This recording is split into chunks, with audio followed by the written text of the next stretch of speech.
Now the big question is a Kia Stinger GTS faster than a BMW 440i? Let's find out.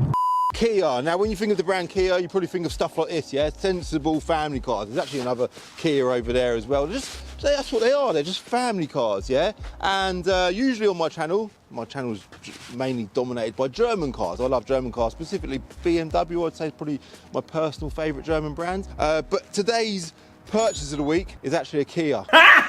Yeah, you've probably seen it in the thumbnail, and it's over in our little unit over there, ready to be revealed. We're going to reveal it shortly. So guys, without further ado, my favourite purchase of the week is a Kia Stinger GTS.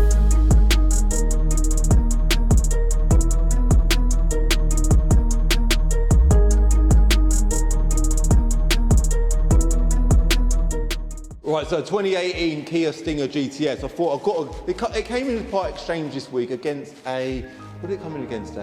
Coming against a Range Rover Sport, proper random, massive upgrade, different types of cars altogether though. And when it came in, or when I knew it was coming in, I thought, I'm interested, man. We've never had one in stock before. I've definitely never had one on my channel. Remember when they first came out back in 2018, which is a long time ago, so they're 5 years old now. We're going to talk about depreciation, by the way, and how they sort of compare to a BMW. We're going to think about a BMW. I'm not quite sure what BMW we're going to compare it to yet, but we're going to compare them to a BMW, talk about depreciations. But 5 years ago, when these cars come out, I remember thinking that's quite an interesting subject, because Kia, as I just mentioned, is kind of like a bit of a bland, sort of boring family car. They're good. They're bloody good cars, don't get me wrong, but you do not expect them to make a high performance car. So this car is a 3.3 litre V6 twin turbocharged engine under the bonnet. It produces 370 horsepower, so it's a decent level of power.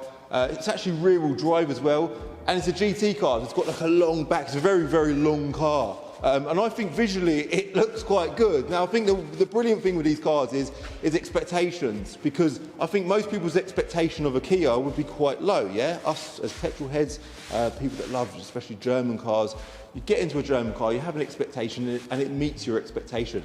This car, all I've done, I've not driven it yet, I've manoeuvred it into the unit today, that is it, all right?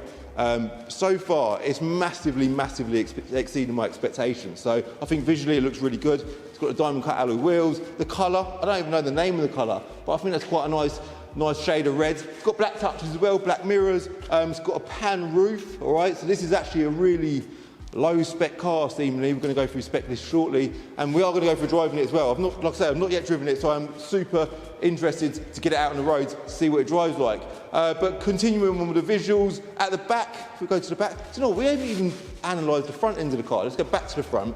I think that's a bloody good looking car at the front. The headlights they're a really nice feature. It's got the black inserts on either side of the front bumper. The plate, that's actually my birthday, 18th of July. Yeah, keep that in mind, guys. Presents, send them to Binker. Thank you very much. The black vents, I don't think they're actual vents, but they look good. Yeah, gloss black as well to match the mirrors, and the black trim around the windows. Side sort of grills in the side of the wings there. Are they proper vents? They look it. They look pretty good. I think I'd have them gloss black though if it was me personally. Michelin Pilot Sport 4S tyres. I don't know if it came with them from factory, but if it did, I rate that, because that sort of goes hand in hand with a high performance car. And then back to the rear of the cars, which we was talking about earlier. 4 exhausts, quad exhaust, yeah, 2 either side, looks really good. Gloss black diffuser at the bottom, the Stinger GTS badge on the back there as well. And then the boot, it's got a decent sized boot. Look at that, auto opening boot lid. Low spec car with an auto open boot lid. It's got a little button there as well, look. Nice big boot, by the way, worth mentioning, big boot. I suppose anyone buying this car will want to know the size of the boot, but it's got a button there to close the boot for lazy people. I was going to say like me, I'm not lazy, but I do like a boot button switch thing to shut the boot. On the inside, it's actually a 5-seater. You'd think it'd be like a 4-seater, a bit like a Porsche Panamera. That's a good comparable, isn't it? Let's quickly talk about comparables. Porsche Panameras do have the 3-litre engines, so maybe an Audi S5 is a better comparable. I just thought the best comparable of all, through my eyes, is a BMW 440i Grand Coupe. They're a similar style of car. They're also a 6-cylinder turbocharged engine. The 440i, I think, it's got 320 horsepower. This has obviously got 370 horsepower, so it's got a bit more power. We need to look at brand new prices. What do you think is depreciated quicker, a BMW 440i or a Kia? Surely the Kia is depreciated quicker. We'll pull up Auto Trader shortly and find a BMW 440i and see what prices they are today, see what prices they were new, and we're going to have a look at car vertical check as well. We need to do that on this car, HPI this car. We've got a lot to do, but on the interior, let's look at that now before we talk about depreciation.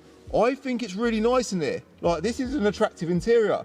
Again, back to expectations. You get in it and you think, well, I expect it to be cheap and plasticky because it is a Kia. Yeah, this car was actually £40,000 brand new. It's worth mentioning that. We'll talk about exact figures shortly. But 8-speed automatic gearbox, leather seats, flat bottom steering wheel, which I actually quite like. Nice little leather flat bottom steering wheel.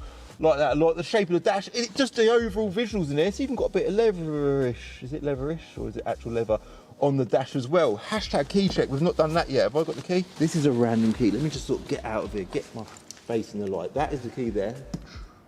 Hashtag key check.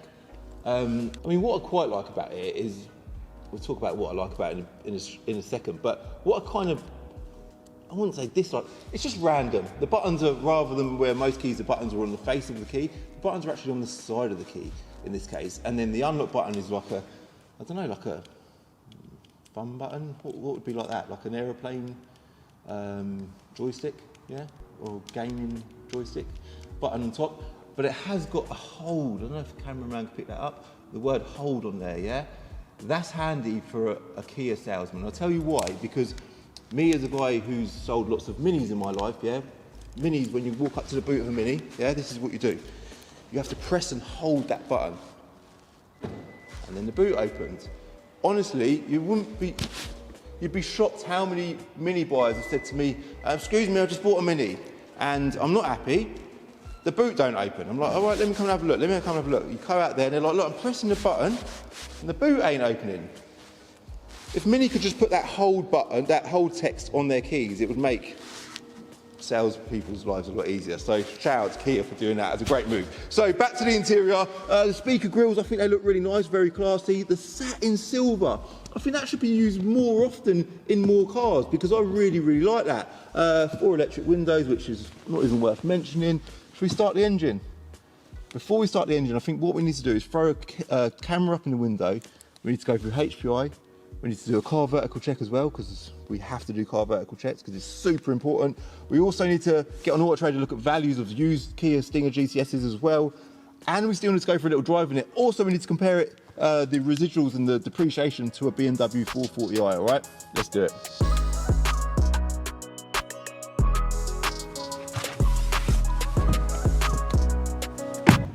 How cool is that? It's got keyless entry. The key's in my back pocket, by the way. It's got keyless go, the little start-stop button on the dash there.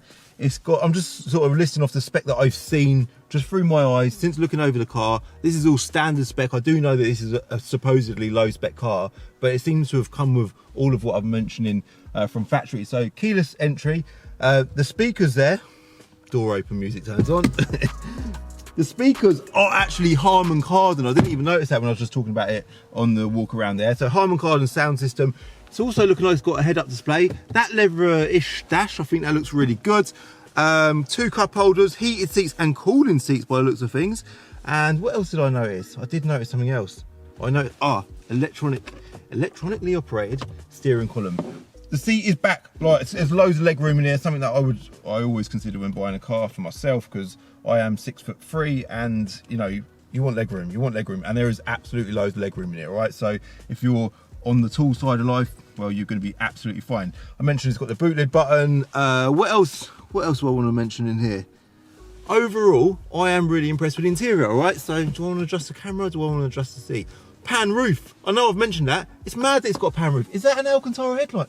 That is an Alcantara headlining. Like, M3s don't even have Alcantara headlinings. That's amazing. So, let me just, let's start the engine. Should we start the engine now? And I think this is the point, yeah? Like, you think about an M3.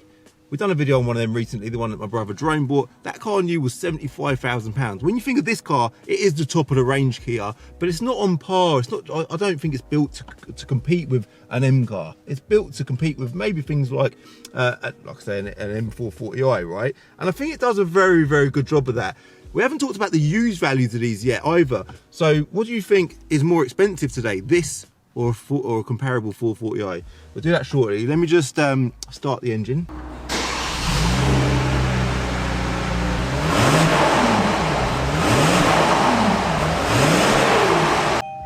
sounds quite calm, doesn't it? It's bleeping at me because it's the seat belt, I think. Yeah, it's got analog dials, whereas the BMW 440i would have like a digital display there. Let me just turn that heater fan down. Where's the heater fan? There it is.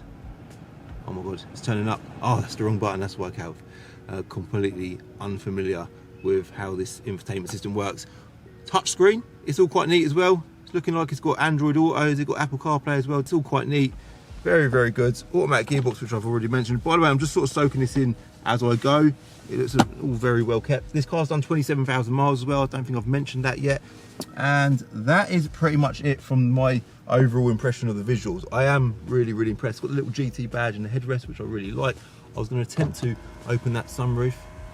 Look at that nice big panoramic roof. Oh, it's opening for me. It's actually opening for me. I didn't really want it to open. We can get it open, let more light in. It's all extra light, I suppose. So let's now have a look at, do you know what, that's echoing. I don't want echo. They open, but not, don't open the roof. Perfect. So where do we start? Let's quickly start with HPI, yeah? Here we go, JM18, JUL, Kia Stinger GTS, ISG Auto, one former keeper, 8-speed automatic gearbox, first registered in the UK, 5th of March 2018, red, petrol, 3.3 litre. We've done all that stuff already. 5 registers are clear, which is all good. HPI spec check, so it's got 1 star on spec, okay? But we can see it's got absolutely loads of specs, so they obviously weren't options. £38,000 new, apparently got 645 quid worth of options. That one single option was premium paint, all right? H Chroma Red is what the name of that paint is. NMR check shows that it's not been clocked or anything. And yeah, the total price new, by the way, was 39, just shy of £40,000, all right? If we do a car vertical check, I think that's worth doing. So here we've got a car vertical check. I always recommend you do your checks when buying a used car. I will link car vertical in the description below. It's so important that you do your checks. You can see here that it's done mileage check, a theft check, accident check, and a finance check, and it's all clear. Here's an example of a car that is completely smashed up, that's been repaired, that you wouldn't want to buy if you was buying that car as a used car. So yeah, massive shout out to Car Vertical for sponsoring this video. Again, I will link them in the description below. Make sure you use my code CCD on checkout to get a little discount on your car check, all right? So now if we go back to my platform, enter reg.com. By the way, if you're a private seller, you want to sell your car, this platform will link you to your local car dealer. If you're a car dealer, you want to buy stock, visit enterreg.com as well. But for the purpose of this video, we're just going to be using this system for a valuation tool. There it is there, JM18, JUL, 27,500 miles. If you scroll down to the bottom, cap valuation will say that cap is telling us that the retail value of this car is 25,750.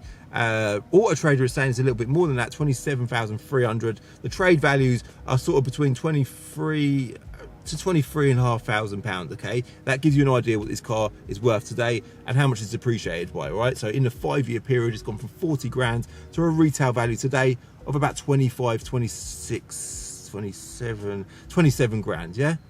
Yeah, 27 grand. If we head over to Auto Trader and then we click search, and let's find one. Wow, so there's one there with 23,500 miles, 18 plate. Let's click into that. £26,000. So they are basically the same value today, okay? A used 2018 BMW 440i. Which car would you rather have? I think that BMW 440i looks quite bland personally compared to this, but then this is a Kia and that's a BMW, and I think most people would go with the sort of brand snobbery and pick a BMW, but it's still interesting, all right? If we do, should we do a HPI check on that car and see how much that car was new? I wonder if that's depreciated more than this. Let's find the reg. Where's the reg? Here we go. So this car, the Kia was just shy of £40,000 new, and the BMW 440i Grand Coupe, which is the same used value today as this is, was £45,000 brand new. So the BMW 440i has depreciated at a quicker rate than the Kia. Who would have guessed that? So the Kia is holding money better than a bloody BMW, all right? I think what we need to do now, we've done everything. We've done HPI, we've done Enter Reg, we've done Auto Trader, we've done HPI, we've done all the obvious stuff. We have not yet driven it though. So let's, the car's now warm.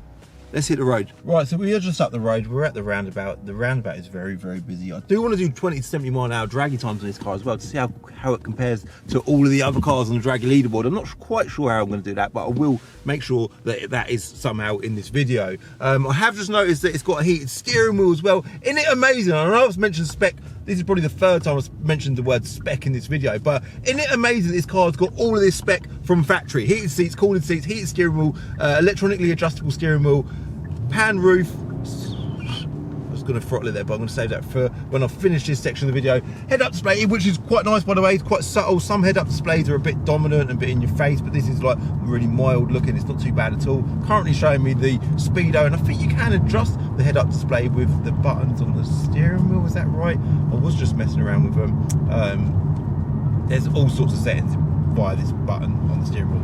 I'm not going to mess around with it too much because I want to have a feel for the power. So there is a sport or a drive select mode down here. So if you move that toggle to the right, you've got smart, eco, comfort, which is what it started up in. I've just clicked it up to sport and we've got a bit more throttle response. We're going to put it up to sport plus, which is looking like it's turning the traction control off, which is obviously a rear-wheel drive car. So we're not going to go too mad.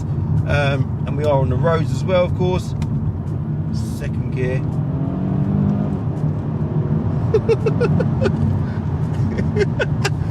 Going back to the word expectations, I'm kind of expecting that this that it ain't going to be fast, but it is a quick car. I wonder, is it quicker than a BMW 440i? I don't know if I've got one of them on my draggy leaderboards. Pretty sure I haven't, but we will compare it to something on that leaderboard, and I know full well this is going to surprise some people with the way it performs. Out of this roundabout, rear-wheel drive. Oh my god, it's actually responsive. Obviously because it's a twin turbocharged engine as well. I actually know someone who owns one of these cars, and he was like, Calvin, trust me, you need to drive it, you need to drive it. And in fact, when they first came out, someone that works for Grocery Cars, Kia, one of my subscribers was like, Calvin, you need to come down and take one for a test drive. I've never done that. I've never really done any sort of press driving or anything like that. Maybe once I have, but I never really do that. And maybe I should have made the effort back then, because it would have, one, made good content, and two, I think I would have been so impressed with it, man. Look at this. Look at this. This is wicked. So, yeah, driving wise, I'm loving it. The interior, honestly, it feels quite premium in it. How can you use the word premium, Cal? I'm thinking that, how can you use the word premium in a Kia? Like the center console, this bit here is quite chunky. And I feel like if I was sat in a BMW 440i now, you know, the interiors of them, they're not that impressive, are they? They're very, I know we see them a lot on this channel, and I don't dislike them. I like them a lot. But this feels quite good in it. It does feel good in it. So I think, do you know what? The gearbox has just switched from manual mode. I was in manual mode. It's just switched from manual mode back to drive. So I don't know if there's a way that we can select and keep it in manual. But it has just gone back to manual mode all by itself, which I didn't want it to do. I suppose there's this feeling that it's built to be a GTE car, so it's a bit of a cruiser, not really meant to be a high performance car, but it is actually doubling up quite well as both. I'm sort of just going up and down the gears because I'm loving the way it's delivering power, literally loving it. Like, it feels like it's a tuned car, but it's not. It's putting power down really well as well. I think that's worth mentioning. Obviously we have got PS4S tyres, which are absolutely brilliant, and it is a dry day. Temperatures are slowly rising. Do we know what the temperature? Oh yeah, it's got a little temperature gauge there as well, 13 degrees, which is pretty good. So we're slowly creeping our way towards summertime, guys, which we all love. I know there is the odd person that doesn't love summer, but I think what I need to do is, I've had a feel for the drive, we've had a good look on the interior. I am very, very impressed. I was going to say that something I noticed immediately as I pulled out the yard, going back to build quality, because that's something that will definitely get criticised in the comments of in this video, is I can almost feel a bit of road noise through my feet, all right? Whereas you wouldn't get that in a German car, generally. That sounds ridiculous. Is it even worth mentioning? Would that even make the edit? I don't know, but I'm feeling it. I'm talking about it, and I feel like it should be mentioned, all right? Let's do draggy times. But you know what, before we do draggy times, if we put up the draggy leaderboard, we don't have a BMW 440i on there, but what we do have is a BMW 240i. that done 20 to 70 mile an hour in 4.67 seconds. Now, if this car can beat that car, it will definitely beat a 440i, because the 440i is obviously a bigger, more heavier car, right? So the aim of the game when we do draggy times in this car is to beat 4.67. I feel like it's a quick car, but I'm not adamant that it will beat a 240. There's only one way to find out. Let's go do draggy times. Ready? 3, 2, 1. Sport mode on, traction controls off. It is off the mark, no problem at all. Done. Right, so I've just done one run there, yeah? The time to beat is 4.67 seconds. I just done a verified time, yeah? I've done a total of 3 runs. It's normal on this channel to do 3 runs because we've got to give every car the best chance going. Run number 1, we've done 4.70 seconds. And then we've done run number 2, which looked like this. 3, 2, 1. Run number 2.